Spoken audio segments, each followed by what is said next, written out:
Gimana nih? Mana nih? Bentar, saya cek dulu. Oke,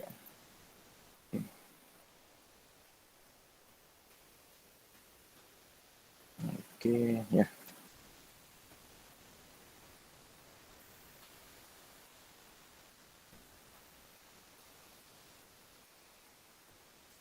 Muncul?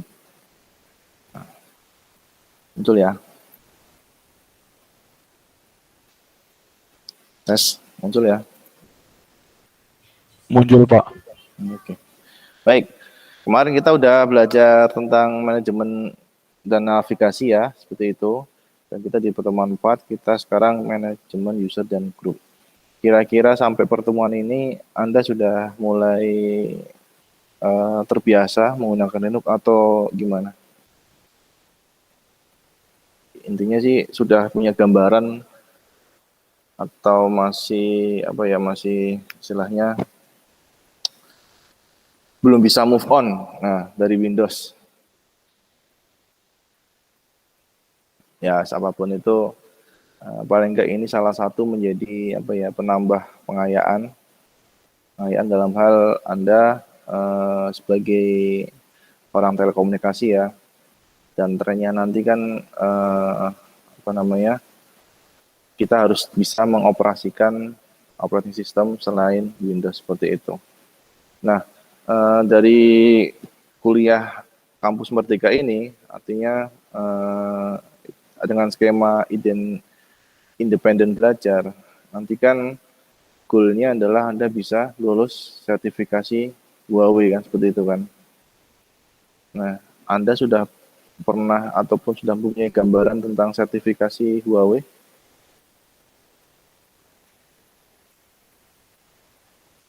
Sudah ada yang tahu gambarannya? Belum, Pak. Belum ya. Oke. Tapi kalau di akun Huawei Anda sudah punya belum? Akun Huawei sendiri Anda sudah punya belum ya?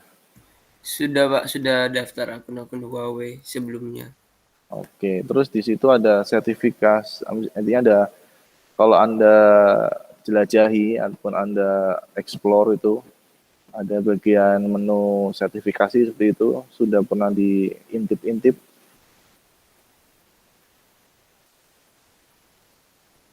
Belum juga ya? Ya oke lah, nggak apa-apa. Artinya gini, bagaimana caranya sih, tujuannya adalah bagaimana caranya Anda bisa lulus. Tapi lulus lulus ke sana kan butuh sesuatu pembelajaran ya. Kita butuh belajar, butuh semuanya. Nah, salah satunya kita kuliah ini kan. Nah, tapi itu tidak menutup kemungkinan ini kan Anda akan skema ini kan berlangsung selama 1 semester atau akan selamanya Anda sampai lulus. Skemanya kan seperti ini.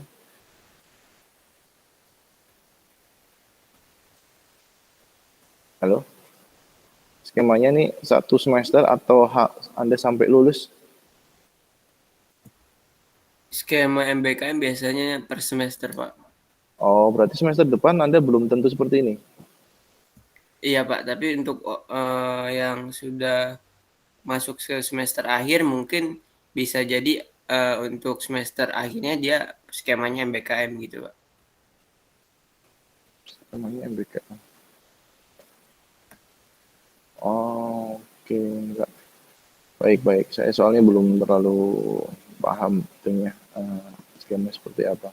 Nah, masalahnya Anda semester terakhir atau semester berapa ini kalau boleh tahu? Semester 7, Pak. Oke, semester 7.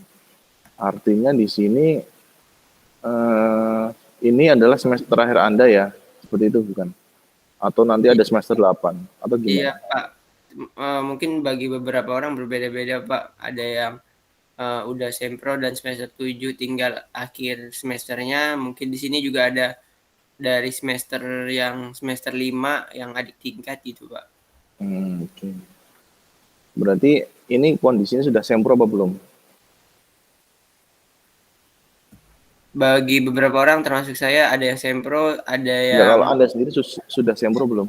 sudah Pak. Jadi semester ini yang tinggal ngambil skripsi. Oh, oke. Berarti ini mata kuliah ini, maksudnya yang Anda ambil skenario ini berarti di apa namanya, dikonversikan ke mata kuliah, nilai mata kuliah yang di semester 7 ya, seperti itu bukan ya? Pemahaman Iya saya. Pak, Oke, terus kondisi saat ini berarti Anda sudah sempro, tinggal mengerjakan skripsi, seperti itu ya? betul Pak. Oh, oke. Sempronya apa Mas, boleh tahu? Sempronya kemarin saya juga ngambil skema MBKM tapi magang Pak, magang di PT Poka. Oh, magang. Sempro magang atau gimana? Jadi sempronya itu kayak dikonversikan jadi laporan hasil penelitian selama magang di perusahaan tersebut itu Pak. Berarti kayak PKL gitu? Iya Pak, cuma nanti outputnya kayak laporan magang tapi lebih eh, ada kayak unsur-unsur Penelitian. penelitian gitu Pak. Oh, gitu. Semakin mudah berarti ya lulusnya ya? Atau gimana? Ya nggak Iya, sih? Atau gitu, Pak. oke. Terus yang diambil apa topiknya kalau boleh tahu Mas? Kalau kemarin saya di PT Buka itu kan ke apa ya Pak, subkontraktor untuk jaringan wireless seluler itu ngambilnya kayak di bidang 4G seperti drive test ataupun yang lain sebagainya gitu Pak.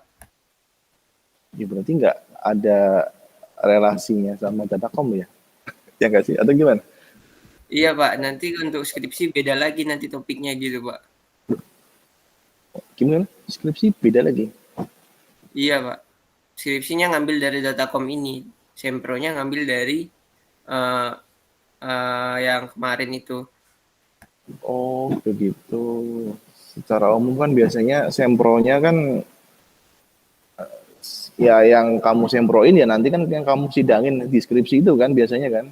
Betul Pak, tapi kemarin format laporan konversi untuk konversi sempronya itu laporan penelitiannya itu udah kayak masuk ke hasil data dan analisis dan kesimpulannya Pak. Jadi kayak udah hampir seperti skripsi sebenarnya laporan penelitiannya Pak. Oke lah. Ya, ya agak ya wes gitu. Enggak, oke baik. Oke, terkait tadi kita ngobrol ataupun diskusi tentang ujung kuliah ini ataupun nanti outputnya apa, ya selain kita mendapatkan sertifikasi, ya itu yang utama ya sertifikasi. Terus yang kedua adalah kita bisa mendapatkan judul penelitian ataupun tugas akhir ataupun skripsi dari skema mata kuliah Datacom ini. Nah, seperti itu. Jadi kalau memang seperti kondisinya, yang artinya tadi sempronya itu di POKA, terus yang di skripsinya tadi katanya beda, ya saya juga nggak terlalu paham dengan skema yang baru itu. Tapi apapun itu, tujuan dari kuliah kita ini, yang kampus Merdeka ini, ya harapannya bagi yang belum dapat judul ataupun belum apa, ya intinya Anda bisa mendapatkan judul dari topik perkuliahan dari jaringan IP, kemudian kita belajar Python, kita belajar tentang operating system, dan kita belajar evolusi komputer ya, yang di kuliah yang ini kan, yang kampus Merdeka ini, kuliah di Datacom ini, ya nanti Anda harapannya harus dapat judul untuk skripsinya, selain lulus dari sertifikasi dari Huawei itu sendiri, seperti itu. Nah, mungkin kemarin saya sempat membaca sekilas-sekilas di grup itu ada yang sudah menampilkan ya ide-ide topiknya ya. Kalau mungkin Anda di Python kayak gitu, di bahasa pemrograman Python mungkin ada yang judulnya kayak analisa library-nya kan, yang Paramiko dan Netmiko kayak gitu. Nah, itu pun bisa dikembangkan kan, bisa dikembangkan bagaimana caranya kita implementasikan di sistem operasi yang sifatnya open source kayak gitu. Terus mungkin bisa dikembangkan lagi dari sisi evolusi komputer. Kalau sekarang kita trennya adalah komputasi awan, berarti nanti bisa kita arahkan ke sana seperti itu. Jadi semoga dengan kita kuliah seperti ini tuh harapannya nanti Anda udah punya gambaran. Saya punya skripsi ini, tugas akhir ataupun ide skripsi ini. Nah, jadi jangan sampai amplang kosongan gitu toh loh ya. Maksudnya ya selain Anda lulus sertifikasi Huawei, ya yang kedua Anda bisa mendapatkan ide penelitian. Walaupun ini sebagian besar teman-teman di sini itu ya magang ya ataupun KP kan, kalau saya perhatikan dari kemarin, kalau nggak salah ya ini benar-benar benar-benar nggak kuliah secara secara konvensional kan, masuk kelas itu kan enggak kan, kita ya namanya studi independen belajar, nanti kampus Merdeka berarti kan kita bebas mau belajar dari mana gitu kan. Nah, bukan berarti kita bebas belajar dari mana, tapi kita harus bisa mendapatkan hasilnya. Itu kan jangan karena bebas terus kita nggak ada tanggung jawabnya. Nah, tapi bebas yang punya tanggung jawab. Nah, tanggung jawab di sini berarti kita yang pertama harus lulus sertifikasi dan lulus secara institusi. Artinya Anda dapat judul skripsi ataupun judul tugas akhir. Seperti itu ya harapannya. Dan kami, khususnya saya, kalau Anda lihat di sisi silabusnya ataupun pembelajaran, ini kan Anda semacam penambahan dari wawasan khususnya di bidang sistem administrator kayak gitu. Ya, karena ini sudah pertemuan 4, harapan saya ya tadi yang sudah, terima kasih yang sudah bercerita. Jadi kan kita tahu kan, yaitu saya hanya bisa menitip pesan Anda harus punya bahan untuk bahan skripsi ataupun tugas akhir Anda. Nah, mulai dari sekarang Anda harus bisa memikirkan ataupun sering melihat dari jurnal-jurnal ataupun karya ilmiah, kan pasti Anda sudah bisa melihat kan, entah dari Google Scholar ataupun dari jurnal apa, Anda lihat kemudian Anda kembangkan. Ya nggak harus sama persis, karena maksudnya gini, paling nggak ada sesuatu yang baru. Ya intinya mungkin di sini ada metode, ada berbagai macam metode gitu kan. Nah, tinggal diambil salah satunya, itu pun sudah menjadikan sebuah skripsi seperti itu. Pemahaman saya seperti itu. Nah, balik lagi ke materi kita ya. Ini hanya sebagai pendamping aja ataupun sebagai suplemen pengetahuan. Dari sisi lain skill. Nah, skill untuk lebih menekankan ataupun biasanya kan kalau kita kuliah kan nggak sampai dijelaskan seperti ini kan, nggak sampai dijelaskan seperti ini. Nah, Anda beruntung Anda masuk ke skema ini, jadi Anda bisa punya nilai lebih seperti itu. Sekali lagi saya tekankan di sini, ya tugas Anda adalah tanggung jawab Anda adalah lulus sertifikasi, dan yang kedua adalah dapat ide ataupun judul ataupun topik ya dari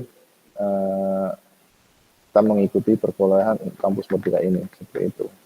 Nah, terkait itu sekarang kita masuk ke pertemuan 4 ya, manajemen user dan grup.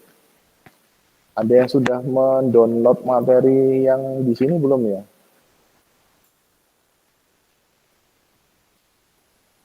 Ada yang sudah mendownload nggak nih? Siapa yang sudah mendownload nih? Ada? Atau materi ini cuma diintip aja? Download kemarin buat ngerjain tugas yang komen itu, Pak. Oke. Ya, itulah salah satunya ya. Jadi jangan sampai sebagai hiasan yang nempel di LMS ya. Jangan seperti itu ya. Harapannya dengan itu sudah dilampirkan, harapannya sih sudah dicoba seperti itu. Jadi nggak ada yang dibingungkan nanti seperti itu ya. Oke, kita masuk ke apa tadi, manajemen user dan grup ya. Nah, di sini saya mengambil topik tentang manajemen user dan grup di materi ini, administrasi sistem Linux, sysadmin Linux Global, kalau nggak salah, seingat saya di sini. Gitu. Nah, ini di ini apa ya? Di ini part manajemen media, ini manajemen user dan grup. Ini memang saya tidak mempersiapkan PowerPoint, ya. Jadi Anda bisa melihat langsung. Nah, tujuannya emang sih Anda tidak terpaku hanya PowerPoint, karena PowerPoint yang saya bikin kan hanya intisarinya kan. Nah, tujuannya saya langsung aja ke data ataupun ke bank filenya ini, yang lampiran file-file ini biar langsung dilihat seperti itu. Tujuan dari kenapa saya tidak bikin PowerPoint. Nah, kita cari suasana baru ya, suasana baru langsung melihat materinya itu kan. Nah, oke, di sini manajemen user dan grup ada apa di sini? Kita lihat di halaman 1. Nah, dan di sini kita sudah sangat jelas sekali.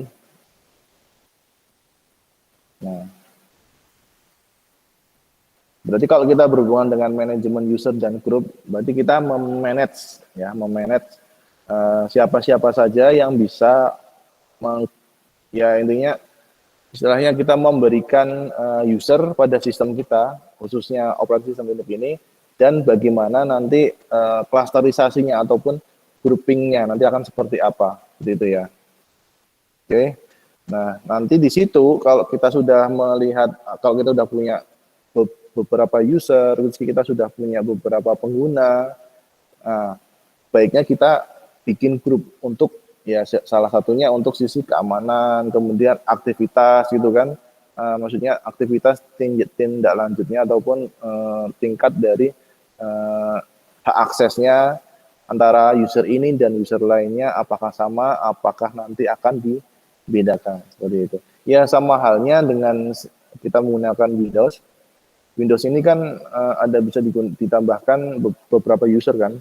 Kalau Anda di user kontrol, kayak ginian kan. Nah, kayak gini kan, sama kan. Kalau di Windows kan seperti ini nih, kurang lebih nih. Semoga nggak lemot ya. Oke, oh bukan. User apa ya, saya lupa. User. Saya ini apa ya?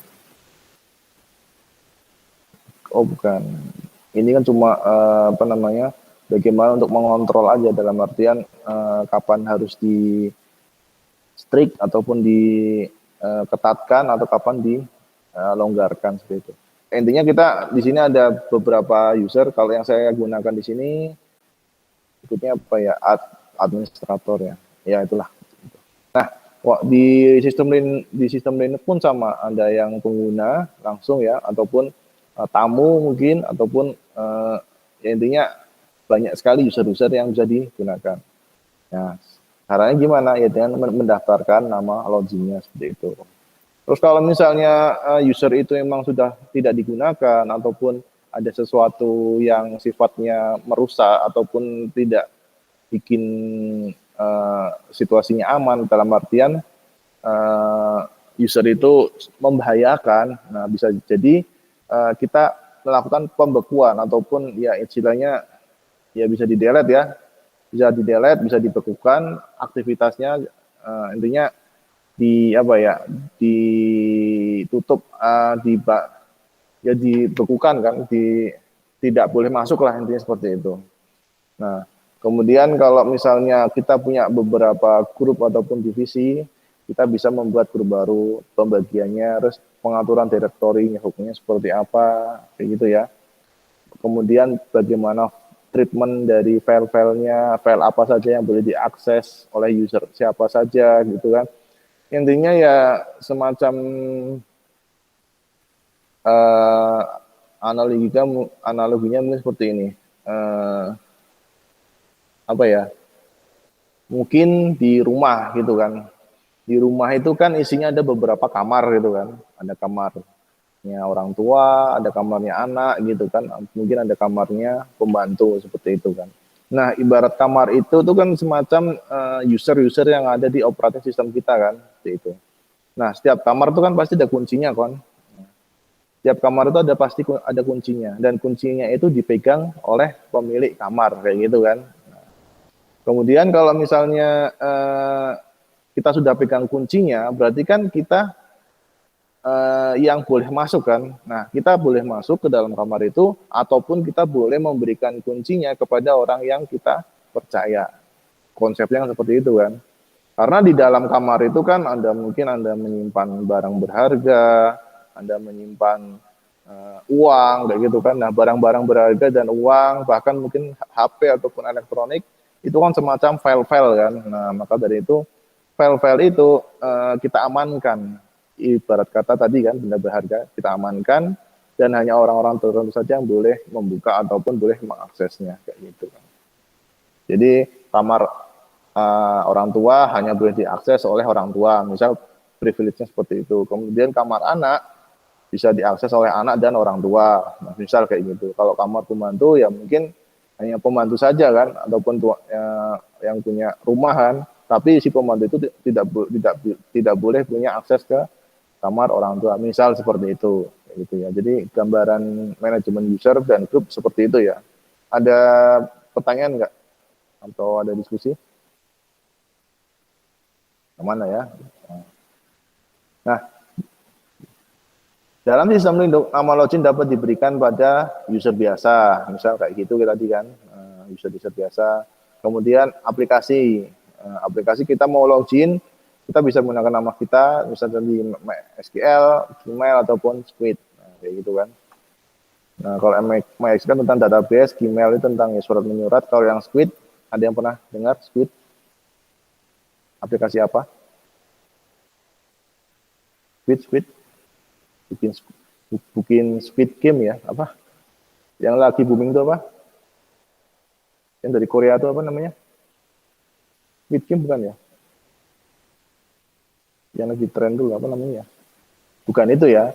Squid di sini itu semacam kayak keamanan lah, kayak sistem firewall seperti itulah. Kalau biar itu kita lihat di Squid Linux proxy server kan, ya keamanan kayak firewall kayak gitu kan. Nah, jadi di sini nanti yang berhubungan dengan hak akses ataupun yang berhubungan dengan apa namanya jalur nanti akan di handle oleh si Squid ini. Artinya misal Anda pengen masuk ke alam waktu di kampus, ini kan kampus kalau Anda mengenai di kampus bebas kan ya, mau buka apa saja nggak ada pembatasan kan. Nah, kalau misalnya di kampus saya dulu waktu saya sekolah itu halaman yang berhubungan dengan media sosial gitu kan, media sosial, kemudian ya yang intinya tidak mendukung dengan pembelajaran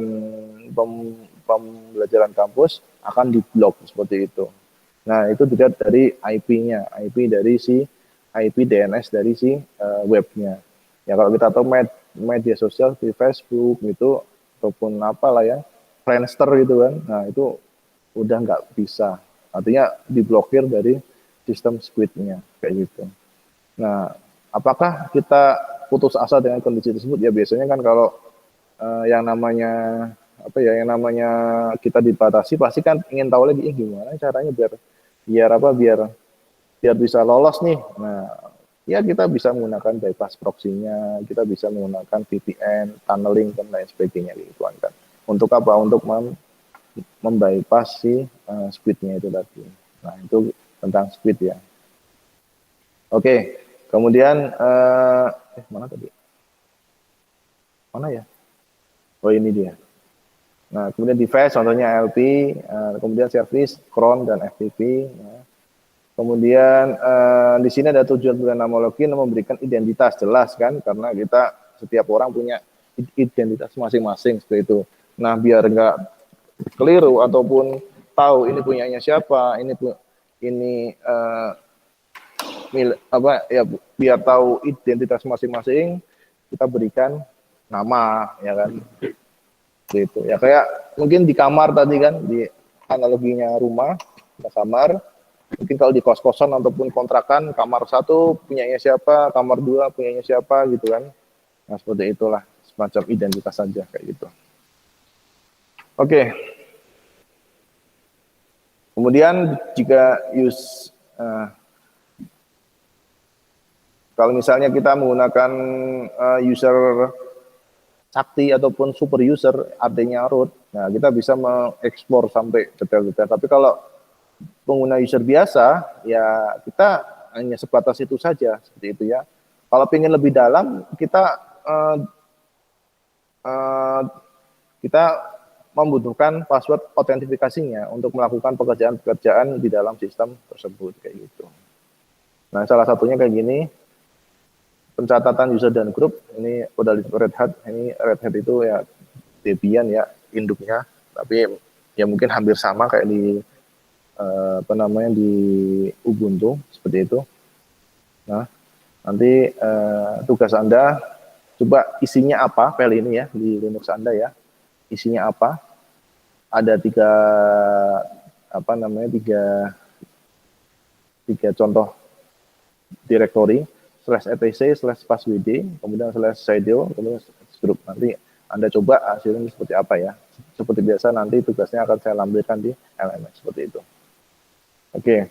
Kemudian ini beberapa komen nih, user add, user del, user mode ini ya intinya hampir sama kayak kemarin kita komen-komen di navigasi Linux ya. Nah, ini tapi lebih fokus ke manajemen user dan grupnya. Jadi kita mengatur nih siapa saja yang boleh membuat username, membuat grup seperti itu. Ya ibarat kata kalau Anda ya sebagai administrator, berarti kan kita kalau misalnya ada pengguna baru, kita sebagai administrator harus bisa meng-create user baru kan, seperti itu. Ya contoh gampangnya gini, Anda masuk ke IT Telkom di sini sudah punya email IT Telkom belum? Belum kan? Nah, nanti dari pihak yang berwenang, dalam hal ini siswa akan meng-create email Anda, kemudian username, password untuk wifi Anda, gitu kan. Nah, seperti itulah.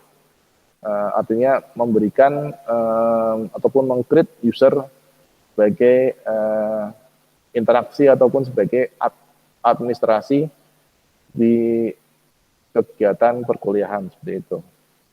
Nah, kemudian Anda lihat di Yggdrasias ya, nih Yggdrasias, contohnya ya. Saya masuk ke Yggdrasias saya. Kalau sebagai aplikasinya tentang manajemen grup, nah, Anda bisa lihat di sini. Kelihatan nggak nih Yggdrasias saya nih? Kelihatan kan?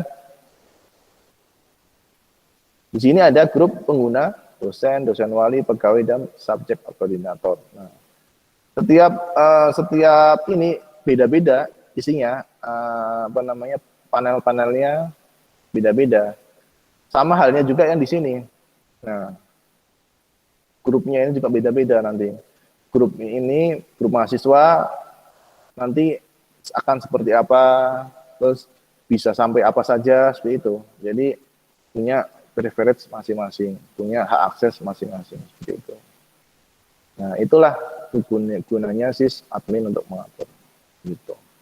Nah, kalau Anda ingin melihat file, ya tinggal di etc aja ya. Cat, kita menggunakan cat ya, cat ataupun kemarin sound gitu kan. Nah, isinya kayak gini. Ini arti-artinya kalau Anda baca. Ini kita di sini nanti akan bisa menambahkan user add kayak gitu, kemudian user del untuk mendelete password ya, mengubah passwordnya, kemudian directory home itu akan sebagai identitas Anda ada di mana, ikut direktori apa gitu kan, kayak gitu. Nah, kemudian kita bisa melihat kuotanya juga ataupun setting kuota per usernya kayak gitu. Nah, ini mungkin akan sedikit tricky ya, tricky dalam hal ini di sini kita kasusnya adalah menggunakan Linux Red Hat 6.2. Mungkin ya pada dasarnya mungkin hampir sama seperti itu, tapi ada beberapa komen yang mungkin tidak tidak sama secara bahasa atau tulisan, tapi ya mungkin 90% sama lah, karena itu salah satu satu ibu dalam artian antara Ubuntu dan Red Hat itu satu turunan yaitu dari Debian. Oke, mungkin seperti itu untuk pertemuan hari ini. Kita mau manajemen tentang user dan grup ya, yaitu. Ada pertanyaan, teman-teman?